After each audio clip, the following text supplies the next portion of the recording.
السلام علیکم ناظرین، میں ہوں ریاض عزیز اور پروگرام ہے ایکسکلوسیو ود ریاض عزیز۔ ناظرین، میرے ساتھ اس وقت موجود ہیں کرامت علی صاحب۔ آپ ایک ادارہ ہے مزدوروں کا پائلٹ، پاکستان میں بہت اہم ادارہ ہے یہ، جو مزدوروں کی مختلف حوالوں سے ٹریننگ بھی کرتا ہے اور ان کو سپورٹ بھی کرتا ہے۔ میں ان سے اس وقت مزدوروں کے حوالے سے نہیں بلکہ ان سے چونکہ ایک طویل جہد ہے ان کی پولیٹیکل، ہم پاکستان کے جو سیاسی حالات ہیں اس تعلق سے تھوڑی سی ہم ان سے بات کرنے کی کوشش کریں گے۔ السلام علیکم جناب کرامت علی صاحب۔ سر مجھے بتائیے کہ آج کل عجیب و غریب صورتحال ہے ملک میں، یہ نہیں معلوم کہ الیکشن ہو رہے ہیں نہیں ہو رہے ہیں، یہ سب کیا ہو رہا ہے سر اور کون طاقتیں اس کے پیچھے ہیں؟ دیکھیں، ہمارے پاس بدقسمتی سے جو سسٹم بنا ہے اس میں جو جمہوریت کی بنیادی ضروریات ہیں وہ نہ صرف یہ کہ ان کو پنپنے نہیں دیا گیا ہے بلکہ ایکٹیولی ریاست نے اور ریاست کو جو چلاتے ہیں انہوں نے یہ یقینی بنایا کہ عام لوگ جو ہیں اس کے معاملات سے بالکل الگ تھلگ رہیں، ان کا کوئی حصہ نہ ہو۔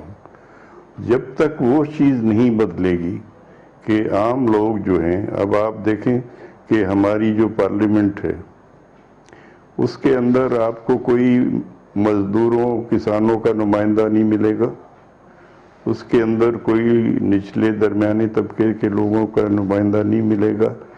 وہ 1946 میں جب آخری الیکشن ہوا تھا انگریزوں کے زمانے میں، تو اس وقت طریقہ یہ بنایا گیا تھا کہ صرف 15% لوگوں کو ووٹ دینے کا حق تھا یا الیکشن لڑنے کا حق تھا، باقی لوگوں کو حق نہیں تھا، تو ظاہر مزدوروں کسانوں کو نہیں تھا۔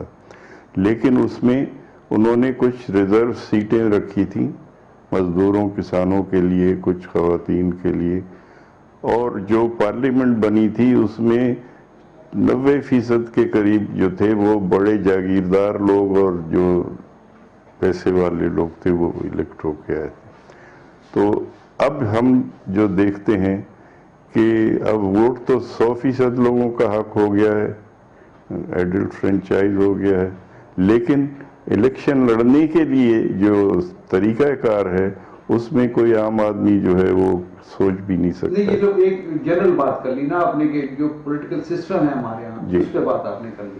میں آپ سے یہ پوچھ رہا ہوں کہ آج جو بے یقینی کی کیفیت ہے اور سیاستدان اصل میں سیاسی معاملات کو آگے بڑھانے کے لیے پنڈی کی طرف دیکھتا رہتا ہے، اس کے کیا اسباب؟ نہیں، اس کی وجوہات تو یہ ہے نا کہ جو سسٹم ہم نے بنایا، اب دیکھیے کہ جو چیزیں جو ہے جو ملک کو بنانے والی لیڈرشپ تھی اس وقت کہا کرتی تھی، ان میں سے تو کسی چیز پر عمل درآمد نہیں ہوا۔ وہ مکمل طور پر جمہوریت سے کمیٹڈ تھے، قائد اعظم خود اور ان کے ساتھ کے لوگ۔ تو ہم نے جو ہے 10 سال پہلے یہ حال دیکھا کہ ہر چیز بیوروکریسی اور فوج کے ہاتھ میں چلی گئی اور کسی اور کی کوئی آواز نہیں تھی۔ یہ 10 سال پہلے کیوں سر؟ یہ تو ایوب خان کے دور سے ہو رہا ہے۔ جی میں کہہ رہا ہوں 47 سے 58 میں آ گئے، 10 سال وہ 10 سال تھے، ٹھیک ہے۔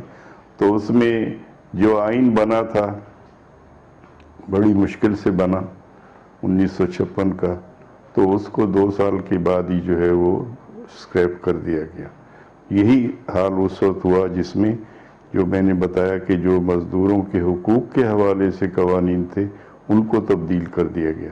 اچھا، اس میں ایک سوال میں آپ سے کر لوں اگر آپ اجازت دیں، کہ آپ کہہ رہے ہیں، آپ نے بار بار یہ کہا کہ قائد اعظم جمہوریت پہ یقین رکھتے ہیں۔ جی، ایک آپ نہیں سمجھتے کہ قائد اعظم سے غلطی یہ ہوئی تھی کہ ملک بنانے سے پہلے یا ملک بنانے کے فوری بعد کوئی آئین بنا دیتے تو زیادہ بہتر نہیں ہوتا؟ دیکھیں نا، اب قائد اعظم کو تو کتنا وقت ملا پورے، اس میں 1 سال بھی نہیں ملا تھا۔ میں نے دونوں باتیں کی سر، ملک بنانے سے پہلے یا ملک۔ جی، تو انہوں نے جو مطلب اگر آپ اس زمانے کی دیکھیں ان کی باتیں جو انہوں نے کی ہیں، جو ریزولوشن قائد اعظم نے بنوائی تھی جو پاکستان بنانے کی جس کو ہم کہتے ہیں، اس میں بالکل کلیئرلی ایک ڈیموکریٹک فیڈریشن کا تصور تھا، ٹھیک ہے، اور انہوں نے بہت واضح طور پر مزدوروں کسانوں کے حقوق کی بات کی تھی۔ اور اس نے وہ کی بہت اچھی ایک اسپیچ ہے، آپ کو اس کو دیکھیں ذرا، 1943 میں انہوں نے کی تھی.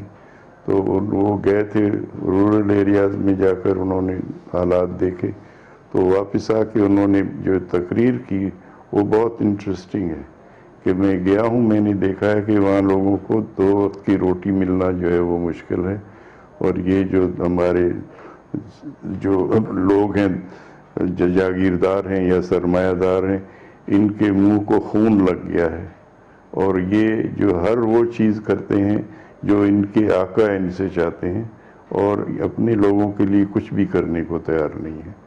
تو انہوں نے کلیئرلی کہا کہ اگر پاکستان کا مطلب یہ ہے تو مجھے پاکستان نہیں چاہیے، اور ہم قطعاً ان لوگوں کی ریاست کوئی مدد نہیں کرے گی، ریاست ان غریبوں کی مدد کرے گی جو اس حال میں رہ رہے ہیں. یہ پاکستان بننے سے پہلے کی بات ہے. جی. اچھا، میں اگر آپ سے یہ پوچھوں کہ ٹھیک ہے، قائد اعظم کی جمہوریت پہ کوئی کلام نہیں، جمہوریت پسندی پہ کوئی کلام نہیں، میں سوال آئین کا کر رہا ہوں کہ اگر وہ ایک متفقہ آئین اس دور میں جو ممکن تھا ان کے اپنے دور میں وہ نہیں انہوں نے بنایا، تو یہ کہیں غلطی نہیں ہوئی آپ کے خیال میں؟ نہیں، دیکھیں نا، جو پروسیس شروع ہوا تھا، اب قرارداد مقاصد جو آئی وہ قائد اعظم کے انتقال کے بعد آئی. ان کی زندگی میں کسی کی ہمت نہیں لانے کی کہ یہ ایک اسلامی ریاست ہوگی، انہوں نے کبھی یہ نہیں کہا تھا. تو وہ قرارداد مقاصد جو ہے وہ جیل میں ڈرافٹ بھیجا گیا تھا مودودی صاحب کے پاس کہ انہوں نے اس کو اپروو کیا، کچھ اس میں ایڈ بھی کیا گیا، تو وہ اپنا لیا گیا. کیونکہ یہ سارے لوگ جو تھے جو الیکٹ ہوئے تھے یہ اسی آئین کے تحت ہوئے تھے نا، جو 1935 کا وہ انڈیا ایکٹ تھا. اس میں اگر آپ کو یاد ہو کہ جب 1937 میں الیکشن ہوا تھا تو بہت سارے جو بڑے زمیندار لوگ تھے یو پی والے، وہ مسلم لیگ چھوڑ کے چلے گئے تھے. انہوں نے ایک نئی پارٹی بنائی جس کا نام تھا ایگریکلچرسٹ پارٹی. انہوں نے کہا یہ سارے جو نواب یامین وغیرہ تھے کہ یہ قائد اعظم جو ہے یہ کمین لوگوں کو ہمارے سر پہ مسلط کرنا چاہتے ہیں، کیونکہ قائد اعظم نے الیکشن کے لیے مڈل کلاس کے لوگوں کو ٹکٹ دے دیے تھے، جو وکلا وغیرہ کو. تو یہ سب نکل کے اس کے خلاف لڑے تھے الیکشن، جو ہار گئے، کچھ جیتے کچھ ہار گئے. لیکن میں کہہ رہا ہوں کہ پوزیشن ان کی یہ تھی کہ یہ کمینوں کے حوالے ہمارا کام کرنا. تو الیکٹ ہو کے تو میجورٹی میں وہی آئے تھے پھر، تو وہ بیٹھے ہوئے ایسا آئین کیسے بننے دیتے جس کی قائد اعظم کو ضرورت تھی. اچھا ٹھیک، یہ بتائیے کہ آج جو صورتحال ہے سر، چلیے کرنٹ پالیٹکس پہ بالکل بات کرتے ہیں اسپیسیفک کر کے. جنرل عاصم آ گئے، جنرل باجوہ کے بعد عمران خان زیر اطاعت ہے. عمران خان کو مسلط بھی فوج نے کیا تھا، ہٹا بھی فوج ہی رہی ہے. کیا آپ دیکھ رہے ہیں کیا ہونے جا رہا ہے ملک میں سر؟ دیکھیں، جو صورتحال اس وقت ہے یہ جمہوری ڈیولپمنٹ کے حق میں نہیں ہے. اور ایک چیز جو ہے اگر آپ غور سے دیکھیں، جو پہلے ہم بات کر رہے تھے مزدور تحریک کے بارے میں، کہ دنیا میں کہیں بھی مثال نہیں ملتی ہے کہ جس ملک میں مضبوط جو ہے ایک مزدور تحریک نہیں ہے وہاں پر ڈیموکریسی نہیں آئی ہے. ڈیموکریسی کے لیے مضبوط مزدور تحریک کا ہونا بہت ضروری ہے. تو جب تک وہ ہماری ریاست اس کو بننے نہیں دیتی ہے. ابھی آپ دیکھیں ایک چھوٹا سا ملک ہے نیپال، ہمارے سارک کا ممبر بھی ہے، انہوں نے کیا اصلاحات کی ہیں. ہمیں بہت ریڈیکل، یہ یہاں کہتے ہیں جی مشین لگا دو تو جعلی ووٹ نہ پڑے. جعلی ووٹ کا مسئلہ نہیں ہے، بات یہ ہے کہ کیا ہم ایک حقیقی معنوں میں نمائندہ پارلیمنٹ بنانے کو تیار ہیں جس میں سماج کا کوئی بھی حصہ، کوئی بھی طبقہ، کوئی بھی جو ہے کمیونٹی اس پارلیمنٹ سے باہر نہ ہو. یہ نیپال والوں نے کر کے بتایا. ان کی آبادی کراچی کی آبادی جتنی ہے یا اس سے بھی کم ہے. انہوں نے بنائی اتفاق رائے پیدا کیا کہ ہمیں بادشاہت کو ختم کرنا ہے، ہم نے حقیقی معنوں میں جمہوری ملک بنانا ہے، لینڈ ریفارم کرنی ہے، مزدوروں کسانوں کے حقوق ماننے ہیں۔ تو انہوں نے مل کے جو ایک کانسٹیٹیوئنٹ اسمبلی بنائی، اس میں 610 سیٹیں رکھی انہوں نے، یعنی 2.5 کروڑ کی آبادی، 610 سیٹیں۔ آپ کی جو ہے کتنی آبادی ہے، آپ کتنے الیکشن کمیشن میں جھگڑا کہ اس سال سیٹیں نہیں بڑھائیں گے، اس بار اگلی دفعہ دیکھتے ہیں۔ اچھا یہ بتائیے، تو انہوں نے صرف آبادی کے اوپر کر دیا۔ بات یہ ہے نیپال میں کا میں آپ کو اس لیے بتا رہا ہوں کہ ہم سے زیادہ غریب ملک ہے، تعلیم کی بھی کمی ہے، لیکن انہوں نے اتفاق رائے کیا کہ ہمیں جمہوری ریاست بنانی ہے۔ حالانکہ وہاں بادشاہت تھی، اور ایک واحد وہ ہندو ریاست تھی۔ ہندوستان اپنے آپ کو ہندو ریاست نہیں لکھتا ہے، نیپال خطے میں ہندو ریاست واحد ایک ہی پوری دنیا میں۔ انہوں نے اس کو ختم کیا کہ یہ ایک جمہوری ریاست ہے، انہوں نے بادشاہت کو ختم کیا۔ انہوں نے تمام لوگوں کی یقینی بنانے کے لیے ریزرویشن کی کہ 33% ریزرویشن عورتوں کے لیے ہوئی، 33% ریزرویشن مزدوروں کسانوں کے لیے ہوئی۔ اس کے علاوہ 10 سیٹیں جو ہے وہ پروفیشنل لوگوں کے لیے وہ پریزیڈنٹ نامینیٹ کرے، ٹیکنوکریٹ۔ تو آدھا الیکشن جو تھا وہ کانسٹیٹیوئنسی بیس تھا، اور آدھا الیکشن پروپورشنل ریپرزنٹیشن، کہ جس پارٹی کو جتنے ووٹ ملے ہیں وہ۔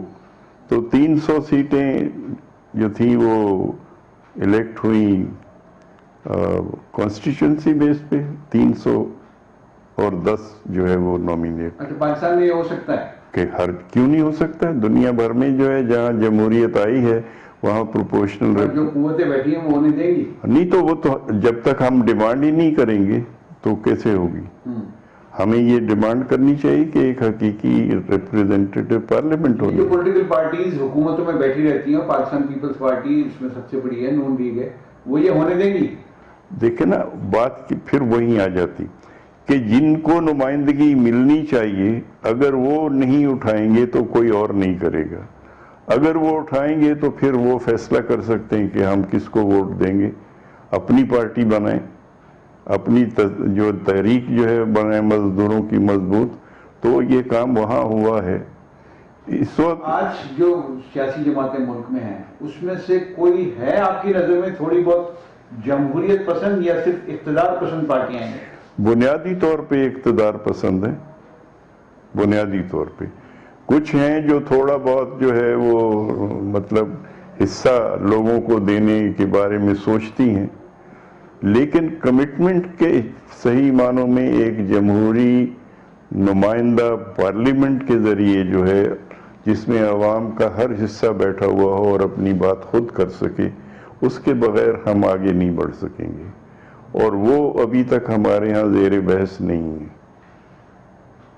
اچھا، اس کو لانے کی ضرورت ہے۔ تو وہ لانے کی خواہش تو ہو سکتی ہے سر، اس میں تو یونٹی چاہیے، اس میں تو ایک تحریک چاہیے، اس میں تو ایک پلیٹ فارم چاہیے جو مزدوروں کے پاس یا ملک کے اس طبقے کے پاس وہ پلیٹ فارم نہیں ہے کہ جو مسائل زدہ ہے، جو پسا ہوا طبقہ ہے اس ملک کا، وہ تو ایک پلیٹ فارم پہ جمع نہیں ہے نا، وہ تو منقسم ہے۔ تو اب یہ تقسیم میں اپنا اسٹیبلشمنٹ بھی ایک کردار کچھ نہ کچھ ادا کرتی ہے۔ میرا سوال آپ سے یہ ہے کہ آئندہ الیکشن جو یہ کہا جا رہا ہے کہ وقت پر نہیں ہوتے نظر آ رہے، آپ کو کیا نظر آ رہا ہے؟ بالکل یہی ہو رہا ہے، جو پلان جس طرح سے بن رہا ہے اس وقت پہ تو نہیں ہو رہے نا۔ اب دیکھیں جو 2 صوبوں میں حکومتیں جو ڈیزالو کی گئی تھی اس کو 90 دن میں ہونا چاہیے تھا نا، اب اس کو تو سال ہونے کو آنے والا۔ تو اس میں تو سب سے بڑی پاکستان پیپلز پارٹی جو آئین کا اپنے آپ کو بانی کہتی ہے، وہ بھی اسی لائن میں کھڑے تھے، وہ کہتے تھے نہیں ہونا چاہیے، لیکن ایک اہم نقطہ تو ہے نا سر اس میں کہ انہوں نے بھی ایک آئینی شپ اس کے سامنے رکھی تھی کہ آئین کی شپ یہ ہے کہ مردم شماری ہو اور مردم شماری کے نتائج آئیں اور پھر نئی حلقہ بندیوں کے نئی مردم شماری کے تحت حلقہ بندیاں ہوں، پھر الیکشن۔ دیکھیں ریفارمز کی جہاں کی بات ہے نا، دیکھیں اب آپ ہر چیز کو آبادی سے نہیں کر سکتے، اب آپ کو دیکھنا ہے، یہ بلوچستان ہے، آپ کی 5% آبادی ہے، لیکن 45% وہ رقبہ ہے پاکستان کا. تو ایک حلقہ آپ وہاں جو بنائیں، جو کراچی شہر پورے سے بھی جو ہے وہ بڑا بنتا ہے، اور وہاں جب ایک دفعہ کوئی جو امیدوار ہے گیا تو پھر وہ 5 سال میں شاید ایک آدھ دفعہ ہی اور جائے گا. نہیں سر، ایک دفعہ بھی نہیں جاتا. وہی تو میں کہہ رہا ہوں کہ ہمیں اس صورتحال کو بھی بدلنا ہوگا کہ نمائندگی کس طرح سے ہونی چاہیے. تو جو لوگ اوپر بیٹھے ہیں وہ یہ ہونے نہیں دینا چاہتے، خود بلوچستان نہیں، کے میں جو کہہ رہا ہوں سردار ہیں وہ یہ نہیں ہونا چاہتے. ابھی میں کہہ رہا ہوں ابھی ہمارے اندر بھی دیکھیں، ہم نے جو 18ویں ترمیم کے ذریعے آرٹیکل 25 سے ڈالا آئین میں کہ ہر بچہ جو 5 سال سے 16 سال کی عمر کا ہے اس کو مفت لازمی تعلیم کا حق ہے. یہ 2010 میں ہوا. 2010 میں جتنے بچے اسکول سے باہر تھے آج اس سے 4 گنا زیادہ ہیں. 3 کروڑ بچے اسکول سے باہر ہیں. کیا ہم لوگ مزدور تحریک سے اس ایشو کو نہیں اٹھاتے؟ وہ ہیں تو پھر کس کے بچے؟ مزدوروں کے بچے، بالکل کس کے بچے؟ اس میں کوئی شک نہیں. اچھا، اس میں اگر آپ سے میں گزارش کروں کہ ایک کمپیریزن مجھے دے دیجئے.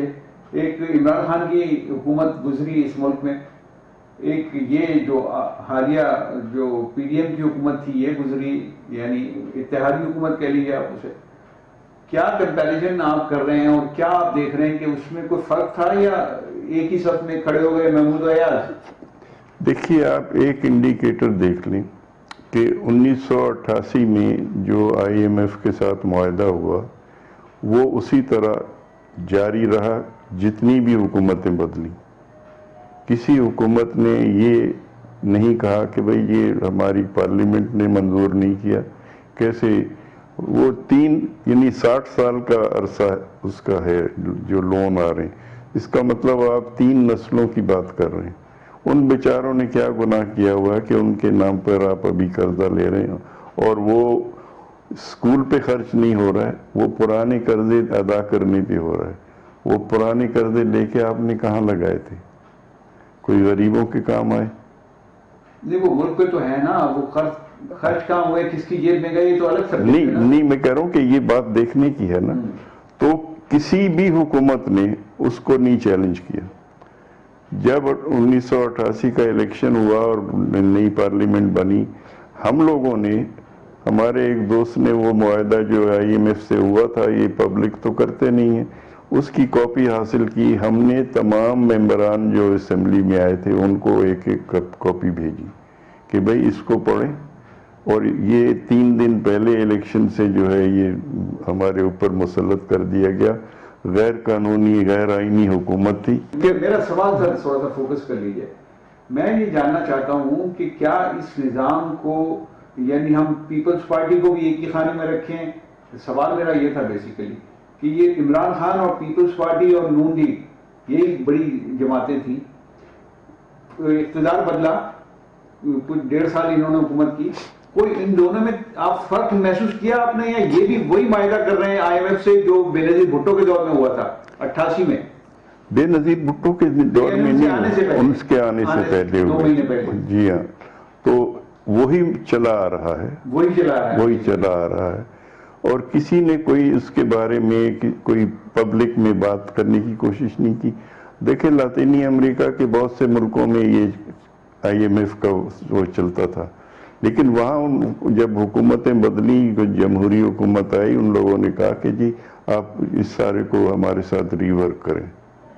جتنا ہمارا قرضہ ہے، ہم اتنا سود دے چکے ہیں، تو ہمارا اس کے جو ری ورک کرنا چاہیے. اور کروایا انہوں نے. ہمارے ہاں کوئی اس طرح کی بات کرنے کو تیار نہیں ہے. اور اس جو آپ پالیسی کی بات کر رہے ہیں، تو جب تک آپ فنڈامنٹل جو اکنامک پالیسی اس کو نہیں بدلیں گے، آپ اسی کو چلائیں گے، تو آپ میں اور دوسرے میں کوئی فرق. سر وہ تو آخر میں جاتے جاتے یہ معاہدہ کر گئے آئی ایم ایف والے کہ وہ عمران خان سے بھی انہوں نے علیحدہ ملاقات کی اور اس وقت کی حکومت کو، یعنی پی ڈی ایم کی حکومت کو پابند کیا کہ ہم جو آپ سے معاہدہ کر رہے ہیں یہ نہ صرف آپ اس کو پورا کریں گے بلکہ نگراں حکومت بھی کرے گی، اور ادھر عمران خان سے بھی جا کے کہا کہ اگر آپ آ گئے حکومت میں تو آپ کو بھی فالو کرنا ہے۔ بالکل۔ ایسی صورت میں کیسے ہم تبدیلی نہیں تو وہ تو دیکھیں نا، اب اس کا جس کو نقصان ہو رہا ہے ان لوگوں کو اٹھنے کی ضرورت ہے، یہ عام پبلک کو اٹھنے کی ضرورت ہے، کیونکہ اب ہر روز ٹی وی پہ آپ دیکھ رہے ہیں کہ کچھ نہ کچھ لوگوں کے انٹرویو ہو رہے ہیں جو بتاتے ہیں کہ جی ہم 2 وقت کا کھانا نہیں کھا سکتے، اتنی تنخواہ ہے اور اس سے سر کیا ایک وقت نہیں ہو سکتا، اتنے بجلی کے بل آ رہے ہیں، ایگزیکٹلی۔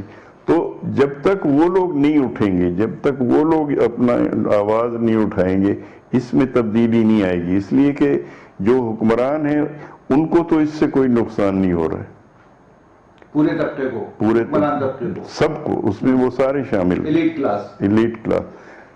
کوئی یہ کہہ رہا ہے کہ زمین جو ہے بے زمین کسانوں کو دے دو، بلکہ زمین کے تو سودے ہو رہے ہیں آج تو سر زمین ہی سب سے بڑی بزنس کا جو لیبر بنی۔ ابھی آپ کراچی میں رہتے ہیں، آپ دیکھیے ہر روز جو نئے فقیر آ رہے ہیں اندرون سندھ سے، جو سیلاب کے ذریعے تباہ ہوئے، جن کو اب وہ ہاری بھی رہنے نہیں دیا، نکال دیا لوگوں نے، ان کے پاس کوئی اور ہنر نہیں ہے، یہاں کے سارا خاندان بھیک مانگ رہے ہیں، کیوں نہیں ہم ان کو زمین دیتے؟ اگر وہ زمین 5 ایکڑ، یہ اس پر کام ہو چکا ہے، 5 سے 7 ایکڑ زمین اگر ایک خاندان کو دے دی جائے، وہ خود کفیل بھی ہو جائیں گے، اور ان 5-7 ایکڑ کا جو پیداوار ہے وہ 4 گنا بڑھ سکتی ہے اگر اس کا پھل جو ہے انہی لوگوں کو ملے جو کاشت کریں، اور اسٹیٹ جو ہے وہ ان کو سپورٹ سسٹم بنا کے دے۔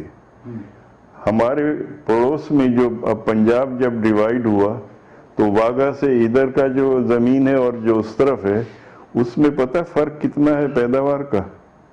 1 سے 4 کا۔ کیوں کہ وہاں انہوں نے زمین کسانوں کو دی، انہوں نے ٹیوب ویل کے لیے مفت بجلی دی۔ بالکل۔ آخری بات بتا دیں سر، یہ تبدیلی آپ یہ کہہ رہے ہیں کہ ایک پلیٹ فارم پہ غریبوں کو، مزدوروں کو جمع ہونا ہوگا، لیکن مزدوروں اور غریبوں میں، مزدوروں میں خاص طور سے اتنی ڈویژن ہے، اب تو یونین سازی ہی ممکن نہیں ہے اس پاکستان میں، اتنا مشکل ہو گیا، خود لیبر ڈپارٹمنٹ یونین سازی کے راہ میں سب سے بڑی رکاوٹ ہے۔ بالکل۔ تو ایسے حالات میں کیسے، اور پھر فیڈریشن اتنی ساری بنی ہے، کیسے یہ ممکن ہے؟ کوئی راستہ بتائیں گے آخری جاتے جاتے؟ بالکل، وہ دیکھیں کوشش ہو رہی ہے، ہم نے اس سلسلے میں کافی میٹنگز بھی کی ہیں، لوگوں میں مجھے احساس نظر آ رہا ہے، اور مجھے امید ہے کہ ہم اس وقت جیسے 1% ہیں، اگر وہی اکٹھے ہو جائیں۔ اب آپ دیکھیں ہماری کوشش یہ ہے کہ ٹیکسٹائل گارمنٹ کی ایک صنعتی یونین ہم بنائیں، اس میں ہماری ٹوٹل لیبر فورس جو ہے مینوفیکچرنگ میں، اس کا 45% ہے اس صنعت میں، تو تقریباً 45 سے 50 لاکھ لوگ اس صنعت سے وابستہ ہیں۔ اگر آپ 5 لاکھ کو بھی منظم کر لیں تو آپ ایک زوردار آواز بنا سکتے ہیں۔ تو مجھے لگتا ہے کہ یہ چیزیں اب ہوں، یعنی آنے والے وقت میں آپ یہ کہہ رہے ہیں کہ سیکٹوریل بنیاد پہ اگر یونینز بنائی جائیں تو وہ زیادہ کامیاب، وہی کامیاب ہوں گی۔ یہ یونینیں جو ہیں وہ اپنے اس چھوٹے سے دائرے سے باہر نکل ہی نہیں پاتی ہیں، اور باہر کیا وہ تو محدود ہوتی جا رہی ہیں۔ جی بہت شکریہ کرامت علی صاحب، آپ نے گفتگو کی۔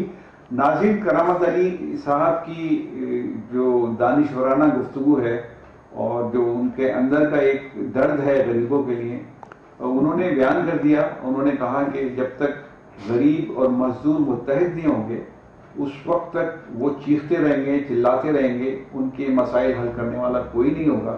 اس لیے کہ جو حکومتوں میں بیٹھے ہیں لوگ، وہ اصل میں جو ان کی تھرسٹ ہے، جو ان کی پیاس ہے، وہ اقتدار کی پیاس ہے، وہ غریبوں کے مسائل حل کرنے کی پیاس نہیں ہے۔ اور یہ ایلیٹ کلاس کے لوگ ہیں، ان کے مقاصد ایک جیسے ہیں، وہ چاہے نون لیگ ہو، اگرچہ یہ انہوں نے نہیں کہا، مطلب میں اس کا سبب کر رہا ہوں کہ نون لیگ ہو، پیپلز پارٹی ہو، یا عمران خان کے لوگ ہوں، ان کا تھرسٹ صرف اقتدار ہے۔ اس کو بہتر بنانے کے لیے متحد ہو کے کام کرنے کی ضرورت ہے۔ میں جانا چاہتا ہوں۔ اللہ حافظ۔